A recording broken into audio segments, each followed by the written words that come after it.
L'ancien fer est retiré. Petit à petit, avec des tenailles, le pied est libéré. Toutes les 5 semaines, c'est le même rituel. C'est un peu une séance de manucure pour les chevaux. Le sabot est limé, l'excédent de corne qui a poussé est coupé. Le cheval ne souffre pas, c'est ni plus ni moins de l'ongle en fait. C'est un gros morceau d'ongle, un gros sabot. Donc lorsqu'on se coupe les ongles, ça nous fait pas mal. Donc du coup, c'est exactement la même chose. Un travail réalisé par ce maréchal ferrant. La maréchalerie est un des plus vieux métiers du monde, au savoir-faire ancestral. Plaque ton fer. Voilà, allez, vas-y.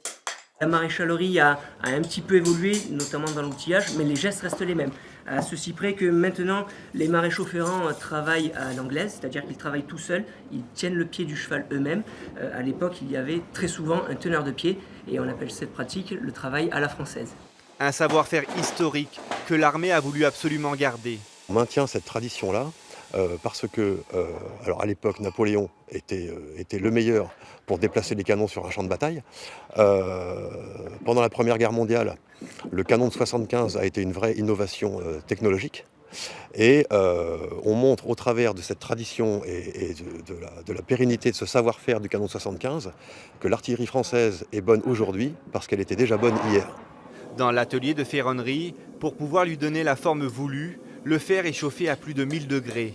Un travail de précision. Ce sont de très gros fers et le fait de les chauffer, ça me permet de les modeler, de les ajuster plus facilement au pied du cheval. Ces chevaux de trait sont ensuite harnachés pour tirer ce canon de la Première Guerre mondiale qui pèse 1,4 tonne. Ils peuvent tracter jusqu'à 2 fois leur poids. Donc là, on pourrait tracter, chaque cheval fait 700 à 800 kilos. Donc on pourrait tracter 2,8 tonnes en moyenne avec cet attelage-là. Samedi, pour les Journées du patrimoine, à la sous-préfecture de Draguignan, le Gribeauval, un canon datant du Premier Empire, sera tracté par ces chevaux de trait. Des ateliers de démonstration de ferronnerie seront également proposés.